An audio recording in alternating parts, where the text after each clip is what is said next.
cerita berawal dari istri saya yang mengalami keputihan. Jadi muncul cairan seperti keputihan.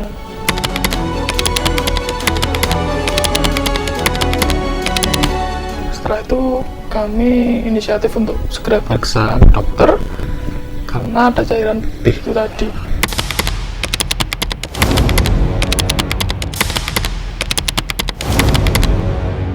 Setelah periksa ke dokter, ternyata itu adalah air ketuban, sehingga saran dokter bayi harus segera dikeluarkan, baik itu melalui induksi atau sesar mungkin pilihan terakhirnya.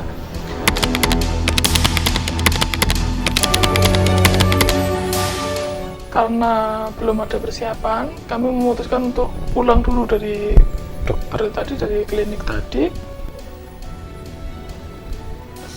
untuk rembukan bersama keluarga.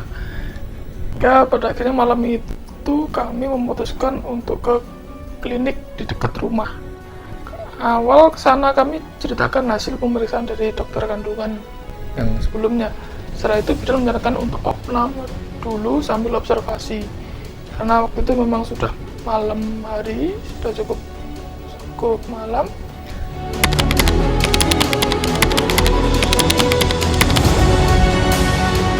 Paginya bidan memberi obat oral ya. Jadi disuruh taruh di bawah lidah, dan juga ada infus juga.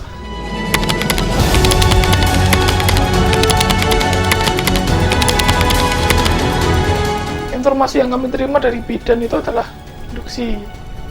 Sampai malam hari ternyata istri tidak merasakan adanya kontraksi atau pembukaan, juga diperiksa sama bidannya. Sampai sore hari, sampai malam tidak ada juga kontraksi. Akhirnya bidan melakukan pemeriksaan malam itu, ditemukan itu detak jantung calon bayi itu tidak stabil. Bidan menyimpulkan seperti itu, sehingga bidan menyarankan malam itu harus segera dibawa ke rumah sakit tempat rujukan pilihan bidan gitu. Jadi yang terdekat di situ katanya bidan akan membawa ke rumah sakit pilihan itu tadi.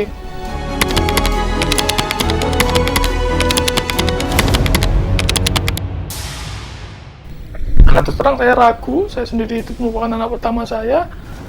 Saya inisiatif untuk menghubungi dokter kandungan yang tempat pemeriksaan sebelumnya, tempat dokter kandungan yang rutin saya periksa itu. Saya menceritakan kesimpulan hasil pemeriksaan bidan.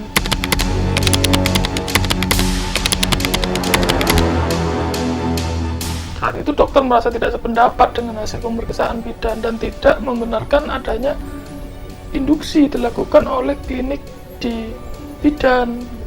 Saya sendiri sebagai orang awam jelas tidak tahu apa dan bagaimana induksi itu. Jadi saya hanya bisa terdiam juga.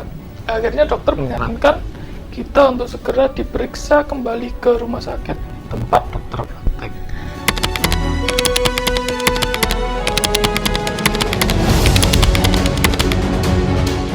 Ternyata proses kami keluar dari bidan itu pun tidak mudah. Kami sempat berdebat panjang sampai akhirnya kami bisa keluar, menolak dibawa ke rumah sakit rujukan bidan itu, dan kami keluar atas pilihan kami sendiri, dibawa ke rumah sakit pilihan kami sendiri.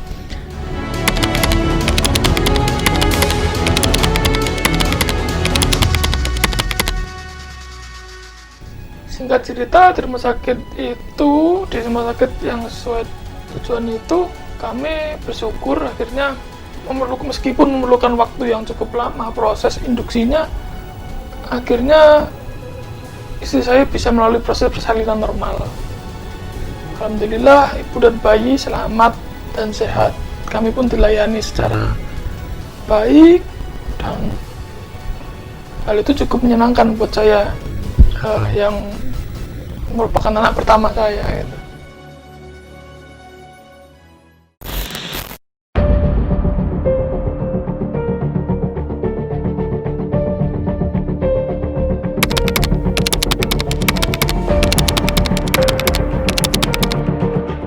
Pada saat itu itu ceritanya ada satu pasien yang datang ke kami di BPM kami. BPM kami letaknya di daerah Surabaya Utara. Saat itu pasien tersebut datang dengan kondisi pembukaan lengkap. Sebenarnya pasien ini sudah datang ke puskesmas untuk dirujuk ke rumah sakit karena pasien ini memiliki riwayat bekas sesar.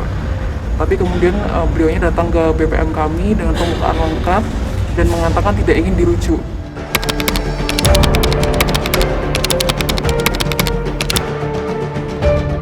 Saat itu pasien seolah mengancam begitu jika beliaunya dirujuk ke rumah sakit maka beliau akan lahir di seorang dukun. Kebetulan seorang dukun tersebut berpraktek di belakang BPM kami.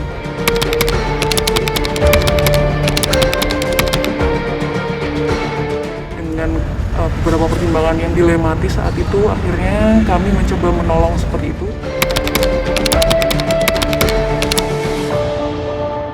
Di tengah-tengah proses persalinan, ternyata ibu ini tidak ingin mengejan walaupun kondisi kepala bayi sudah berada di watch 3.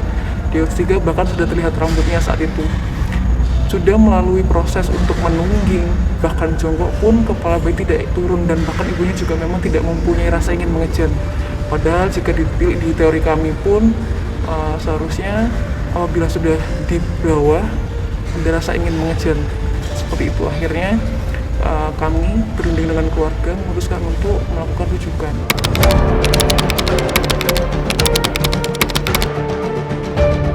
Melakukan rujukan dengan beberapa pertimbangan karena saat itu kondisi pasien satu tidak memiliki BPJS dan kemudian kakak pasien bukanlah kakak Surabaya. Kemudian kami berani juga meminta saran pada bidan mitra rumah sakit mana yang memang murah seperti itu.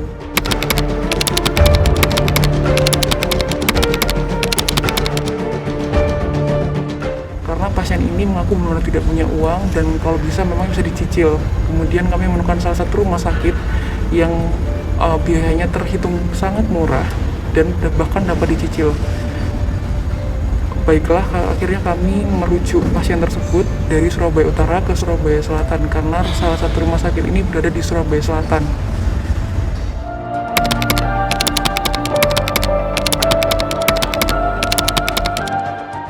Pada pukul 5 sore atau 17.00 kami merujuk pasien tersebut menggunakan Grab atau salah satu transportasi online saat itu. Di tengah kondisi yang macet, akhirnya kami sampai ke sana. Pasien ini juga belum lahir karena kami juga sempat khawatir karena apabila pasien ini lahir di jalan mungkin akan lebih repot lagi. Akhirnya pasien tersebut datang ke sana. Pasien tersebut dilakukan operasi sesar. Padahal seharusnya apabila dengan pertimbangan kepala bayi sudah di bawah, sudah terlihat, harusnya bisa dilahirkan dengan intervensi vakum. Tapi saat itu pihak rumah sakit memutuskan untuk melakukan seksi sesarea.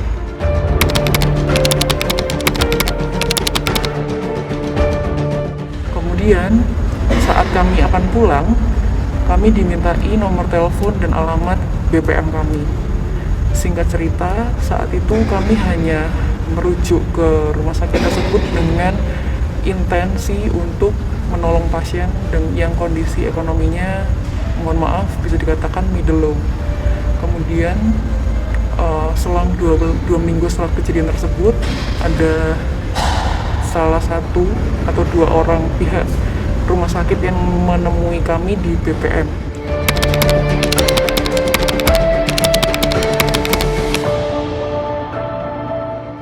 Kemudian menawarkan sebuah cashback seperti itu dan juga membawa satu kertas yang dilaminating berisikan harga-harga tindakan-tindakan di rumah sakit tersebut. Kemudian kami menggunakan uang yang berjumlah 500.000 untuk biaya sesar di sana, kisaran 3,5 juta hingga 4 juta sudah terhitung dengan perawatan bayinya. Kemudian kami mendapatkan cashback 500.000 itu kami kembalikan lagi ke pasiennya karena kami tahu saat itu kondisi pasiennya memang, mohon maaf, dalam kondisi situasi ekonomi yang middle low, bahkan untuk bayar rumah sakit aja kurang mampu seperti itu. Akhirnya kami memberikan cashback tersebut ke pasiennya.